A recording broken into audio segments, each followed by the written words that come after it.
ജീവിതത്തിൻ്റെ അഭിവൃദ്ധിക്ക് തടസ്സമായിട്ട് നിൽക്കുന്ന പല കാര്യങ്ങളുമുണ്ട്. ഇപ്പോൾ ഒന്ന് തൊഴിൽ സംബന്ധമായിട്ട്. ഇപ്പോൾ വീടിൻ്റെ വാസ്തുപരമായിട്ടുള്ള ചില കാരണങ്ങളാൽ തൊഴിൽ തടസ്സം ഉണ്ടാവാം. അപ്പോൾ നമുക്ക് ഫെങ്ഷുയിൽ വളരെ ലളിതമായിട്ട് അതെങ്ങനെ കറക്റ്റ് ചെയ്യാം. ഇപ്പോൾ ഒരുപക്ഷെ നമുക്ക് എല്ലാവർക്കും ഈ പറയുന്ന വാസ്തു കാര്യങ്ങൾ വീടിൻ്റെ പുറമെയോ അല്ലെങ്കിൽ അവിടെ പൊളിച്ചു മാറ്റിയോ ഒക്കെ ചെയ്യാൻ പറ്റാത്തൊരു സാഹചര്യമുള്ള വീടുകൾ ഇഷ്ടം പോലെ ഉണ്ട്. അപ്പോൾ അങ്ങനെയാണെങ്കിൽ നമുക്ക് ഫെങ്ഷു പ്രകാരം അതെങ്ങനെ കറക്റ്റ് ചെയ്യാം? അതിന് വളരെ ലളിതമായിട്ടുള്ള മാർഗങ്ങളിലൂടെ നമുക്കത് കറക്റ്റ് ചെയ്യാം എന്ന് മാത്രമല്ല, അതിൻ്റെ റിസൾട്ട് നമുക്ക് കിട്ടും. ഇപ്പോൾ നമ്മളൊരു വാസ്തു കറക്റ്റ് ചെയ്യുന്നത് കൊണ്ട് കാര്യം തീർന്നില്ല. അങ്ങനെ നമ്മൾ ചെയ്യുമ്പോൾ നമുക്ക് അതിൻ്റെ ആ റിസൾട്ട് ഉണ്ടാവണം. ഇപ്പോഴാണ് നമ്മൾ ആ ഒരു വിജയത്തിലേക്ക് വരുന്നത്. അപ്പോൾ തൊഴിലിൻ്റെ കാര്യമാണ് നമ്മൾ പറഞ്ഞത്. ഇപ്പോൾ ഒരു ഫെങ്ഷു പ്രകാരം ഒരു വീടിനെ സംബന്ധിച്ചിടത്തോളം വടക്ക് ദിക്ക് തൊഴിലിൻ്റെ ദിക്കാണ്. ഈ വടക്ക് ഭാഗത്ത് നമുക്ക് നമ്മുടെ സ്വീകരണ മുറിയിൽ ഒരു അക്വേറിയമോ ഒരു വാട്ടർ ഫൗണ്ടനോ വെച്ച് വർക്ക് ചെയ്യിക്കുമ്പോൾ തൊഴിൽ സംബന്ധമായിട്ട് നമ്മുടെ ജീവിതത്തിൽ മാറ്റങ്ങൾ ഉണ്ടാവും. അത് ഒരു എലമെന്റ് ബേസ് ചെയ്തിട്ടുള്ള ഒരു പരിഹാരമാണ് ഞാൻ പറഞ്ഞത്.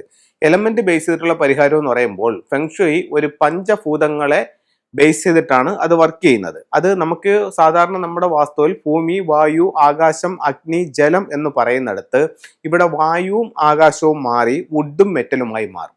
വുഡും മെറ്റലുമായി മാറുമ്പോൾ ഈ 5 എലമെന്റ്സ്, അതായത് നമുക്ക് കാണാനും നമുക്ക് എടുത്ത് ഉപയോഗിക്കാനും പറ്റുന്ന 5 എലമെന്റ്സ്. അപ്പോൾ എർത്ത് എലമെന്റ്സിന്റെ ഗണത്തിൽ നമുക്ക് എന്തൊക്കെ ഉണ്ടാവും? ക്രിസ്റ്റൽസ് ഉണ്ടാവും, അതുപോലെ തന്നെ മൺപാത്രങ്ങൾ ഉണ്ടാവും, അതുപോലെ പിന്നെ ക്ലസ്റ്റേഴ്സ്, നാച്ചുറൽ ആയിട്ടുള്ള സ്റ്റോൺസ് ഒക്കെ, ഇതെല്ലാം എർത്ത് എനർജിയുടെ വിഭാഗത്തിൽപ്പെടും.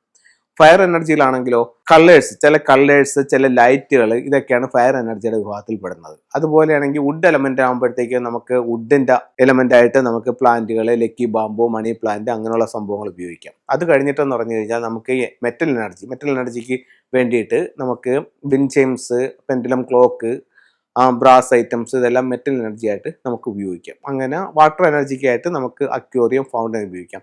ഈ 5 എലമെന്റുകൾ ഉപയോഗിച്ചുകൊണ്ട് നമ്മുടെ വീടിൻ്റെ വാസ്തുപരമായിട്ടുള്ള കാര്യങ്ങൾ ഫെങ്ഷു മുഖേന കറക്റ്റ് ചെയ്യാനായിട്ട് സാധിക്കും. ഇതിനെ എലമെന്റ് ബേസ് ചെയ്തിട്ടുള്ള പരിഹാരങ്ങളായിട്ട് ഫെങ്ഷുവിൽ കണക്കാക്കുന്നു. അതോടൊപ്പം തന്നെ ഇത് കണക്കാക്കുന്നു എന്ന് പറഞ്ഞിട്ടുകൊണ്ട് കാര്യം തീർന്നില്ല. നമ്മൾ ഈ എലമെന്റുകൾ ഉപയോഗിച്ചുകൊണ്ട് നമ്മൾ പരിഹാര മാർഗങ്ങൾ ചെയ്യുമ്പോൾ ആ ഉണ്ടായേക്കാവുന്ന പ്രശ്നങ്ങൾ അല്ലെങ്കിൽ നിലനിൽക്കുന്ന പ്രശ്നങ്ങൾ കുറേശ്ശെ നമുക്ക് ഇല്ലാതാവുകയും നമുക്ക് അതിൻ്റെ സൗഭാഗ്യങ്ങൾ നമ്മുടെ ജീവിതത്തിലേക്ക് വരികയും ചെയ്യുന്നു. അവിടെയാണ് നമ്മുടെ ആ ഒരു വിജയം ഇരിക്കുന്നത്. അവിടെയാണ് നമുക്ക് ഫെങ്ഷുയുടെ മഹത്വം വരുന്നത്.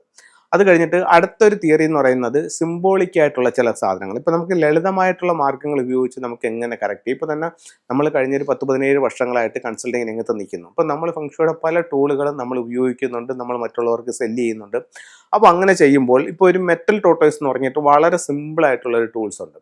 നമ്മൾ ഏറ്റവും അധികം ആഗ്രഹിച്ചു നിൽക്കുന്ന കാര്യം എന്ത് തന്നെ ആയാലും അത് ഇത്ര നാളിനകത്ത് വെച്ച് സാധിച്ചതിന് യൂണിവേഴ്സലിന് നന്ദി രേഖപ്പെടുത്തിക്കൊണ്ട് ഒരു വൈറ്റ് പേപ്പർ സ്ക്വയറായിട്ട് കട്ട് ചെയ്ത് റെഡ് ഇങ്ക് വെച്ച് എഴുതി നമ്മൾ ഈ ടോട്ടോസിനകത്ത് വെച്ചിട്ട് നമ്മുടെ ലിവിങ് റൂമിൻ്റെയോ ബെഡ്റൂമിൻ്റെയോ നോർത്ത് ഭാഗത്ത് സൂക്ഷിച്ചാൽ ആ ആഗ്രഹം എത്രയും പെട്ടെന്ന് സാധിക്കുമെന്നാണ് ഫെങ്ഷുയിൽ പറയുന്നത്. അത് എൻ്റെ നിന്ന് വാങ്ങിച്ച ഒരുപാട് ആൾക്കാരുണ്ട്. അവർക്കെല്ലാം റിസൾട്ട് കിട്ടിയിട്ടുണ്ട്. 100 പേർക്കും റിസൾട്ട് കിട്ടിയത് ഞാൻ പറയുന്നില്ല, പക്ഷേ 99 പേർക്കും ഉറപ്പായിട്ടും അതിൻ്റെ റിസൾട്ടുകൾ കിട്ടിയിട്ടുണ്ട്. അപ്പോൾ ഇത് വളരെ സിമ്പിൾ ആയിട്ടുള്ളൊരു കാര്യം. നമ്മുടെ ആഗ്രഹം സാധിക്കാനായിട്ട് ഫെങ്ഷുയിൽ എന്ത് ചെയ്യാന്നുള്ളതിൻ്റെ ഒരു പരിഹാരമാണ് അത്. അത് കഴിഞ്ഞിട്ട് തൊഴിൽ സംബന്ധമായിട്ടുള്ള തടസ്സത്തിന് എന്ത് ചെയ്യാന്നുള്ളൊരു പരിഹാരം നമ്മൾ നേരത്തെ സംസാരിച്ചു. അക്വേറിയമോ ഫൗണ്ടന് വയ്ക്കാം. അതുപോലെ നമുക്ക് സാമ്പത്തികമായിട്ട് അഭിവൃദ്ധിക്ക് വളരെ സിമ്പിളായിട്ട് എന്ത് ചെയ്യാമെന്ന് ചോദിച്ചു കഴിഞ്ഞാൽ നിങ്ങളുടെ വീടിൻ്റെ സൗത്ത് ഈസ്റ്റ് ഭാഗത്ത് ഒരു ലക്കി ബാമ്പു ചെടി വയ്ക്കുക. ചെടി വയ്ക്കുമ്പോഴത്തേക്ക് നിങ്ങൾക്കത് സാമ്പത്തികമായി അഭിവൃദ്ധി തരുന്നതാണ്. അതേപോലെ തന്നെ തെക്ക് കിഴക്ക് ഭാഗത്ത് നമുക്ക് വെൽത്ത് സിമ്പിൾസ് വയ്ക്കാം. അവിടെ ഡബിൾ 8 സിമ്പിൾസ് വയ്ക്കാം, വെൽത്ത് ഷിപ്പ് വയ്ക്കാം. അതൊക്കെ ലിവിങ് റൂമിൻ്റെ ഭാഗങ്ങളിൽ വയ്ക്കാം. അപ്പോൾ ഇത് കേട്ടോണ്ടിരിക്കുന്നതായിരിക്കും അങ്ങനെയാണെങ്കിൽ എല്ലാവർക്കും അതങ്ങ് ചെയ്താൽ പോരെ, എല്ലാവർക്കും സമ്പത്തും ഇതെല്ലാം വരില്ലേന്ന് ചെയ്യും. അപ്പോൾ നിങ്ങൾ ഇത് കേട്ടുകൊണ്ട് മാത്രം നിങ്ങൾക്ക് സമ്പത്ത് വരില്ല. നിങ്ങൾക്ക് അവിടെ ഇത് നിങ്ങൾ ചെയ്തു നോക്കൂ, ഉറപ്പായിട്ട് നിങ്ങൾക്ക് അതിൻ്റെ റിസൾട്ടുകൾ നിങ്ങൾക്ക് ജീവിതത്തിൽ അനുഭവിച്ചറിയാനായിട്ട് സാധിക്കും. ഇതൊക്കെ നമുക്ക് സിംബോളിക് ആയിട്ടുള്ള കാര്യങ്ങളാണ്. അതല്ല, നമ്മൾ വലിയൊരു വിജയമാണ് ആഗ്രഹിക്കുന്നത്. ജീവിതത്തിൽ ഒരുപാട് നേട്ടങ്ങളും സൗഭാഗ്യങ്ങളുമാണ് നമ്മൾ ആഗ്രഹിക്കുന്നത്. നമുക്ക് ജീവിതത്തിൽ വിജയിക്കണമെന്നാണ് നിങ്ങളുടെ ആഗ്രഹമെങ്കിൽ നല്ലൊരു ഫെങ്ഷു കൺസൾട്ടനെ കാണിച്ചുകൊണ്ട് നിങ്ങളുടെ വീടിൻ്റെ ഫെങ്ഷു പ്രകാരം എന്തൊക്കെ പ്രശ്നങ്ങളുണ്ട് അത് നമുക്ക് എങ്ങനെ കറക്റ്റ് ചെയ്യാം, നമ്മുടെ ആരോഗ്യം മെച്ചപ്പെടുത്താനായിട്ട് ഫെങ്ഷുയിൽ എന്ത് ചെയ്യാം, സാമ്പത്തികം മെച്ചപ്പെടുത്താനായിട്ട് എന്ത് ചെയ്യാം, നമ്മുടെ വീടിൻ്റെ വെൽത്ത് സ്പോട്ട് എവിടെയാണ്, നമുക്ക് സമ്പത്ത് വർദ്ധിപ്പിക്കാനായിട്ട് വെൽത്ത് സ്പോട്ടിൽ നമുക്ക് എന്തൊക്കെ കാര്യങ്ങൾ ചെയ്യാം, അങ്ങനെ കറക്റ്റായിട്ട് നിങ്ങളത് ചെയ്തു നോക്കൂ. ഉറപ്പായിട്ട് നിങ്ങൾ ഉദ്ദേശിക്കുന്ന അപ്പുറത്തെ റിസൾട്ട് നിങ്ങളിലേക്ക് വന്നു ചേരുന്നതാണ്. ഫെങ്ഷു പ്രകാരം 4 ദിക്കുകൾ 4 സ്വർഗീയ മൃഗങ്ങളാൽ സംരക്ഷിക്കപ്പെടുന്നു എന്നാണ് ഫെങ്ഷുയിൽ പറയുന്നത്.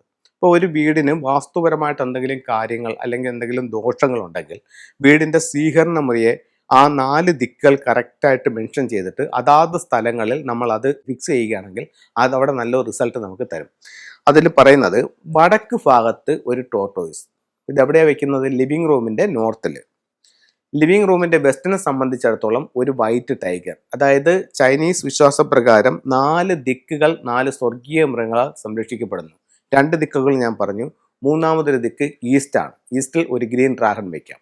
അടുത്ത 4ാമതുള്ള മറ്റൊരു ദിക്ക് എന്ന് പറയുന്നത് സൗത്ത് ആണ്. സൗത്തിൽ ഒരു ഫീനിക്സ് ബേർഡ് വയ്ക്കാം. ഇതാണ് 4 സ്വർഗീയ മൃഗങ്ങളായിട്ട് ഫെങ്ഷുയിൽ കണക്കാക്കുന്നത്. ഇനി നമുക്ക് സമ്പത്ത് നമ്മളിലേക്ക് വരാനും അത് നിലനിൽക്കാനുമായിട്ട് ഫെങ്ഷുയിൽ എന്ത് ചെയ്യാന്ന് ചോദിച്ചു കഴിഞ്ഞാൽ, ഇത്തരത്തിലുള്ള ഫെങ്ഷുയിലെ ഏറ്റവും സിമ്പിളായിട്ട് നിങ്ങൾക്ക് ഉപയോഗിക്കാൻ പറ്റുന്ന ഒരു ടൂൾ എന്ന് പറയുന്നത് ചൈനീസ് കോയിൻസ് ആണ്.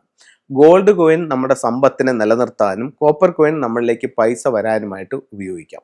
ഇത് നിങ്ങളുടെ പേഴ്സിനകത്ത് സൂക്ഷിക്കാം. നിങ്ങളൊരു സ്ഥാപനമാണ് നടത്തുന്നതെങ്കിൽ ആ സ്ഥാപനത്തിൻ്റെ ക്യാഷ് ബോക്സിൽ വയ്ക്കാം. അതല്ലെങ്കിൽ നിങ്ങളുടെ വീടിൻ്റെ അലമാരയിൽ സൂക്ഷിക്കാം. നിങ്ങൾ പൈസ സൂക്ഷിക്കുന്ന സ്ഥലങ്ങൾ എവിടെയാണോ അവിടെയെല്ലാം ഇത് വയ്ക്കാം.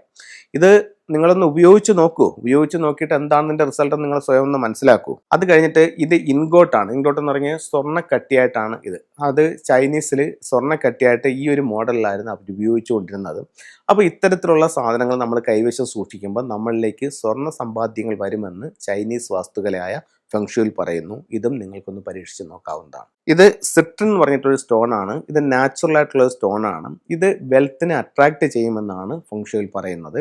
ഇതിൻ്റെ ബ്രേസ്ലെറ്റുകൾ, പിന്നെ മാലകൾ, അതുപോലെ തന്നെ ഇതിൽ ചെറിയ സ്റ്റോൺസ് ഒക്കെ ഉണ്ട്. ഇത് നമുക്ക് പേഴ്സിനകത്ത് സൂക്ഷിക്കാം. ബ്രേസ്ലെറ്റുകൾ, മാലയൊക്കെ ആണെങ്കിൽ നമുക്ക് ധരിക്കാം. വെൽത്തിനെ അത് അട്രാക്റ്റ് ചെയ്യും.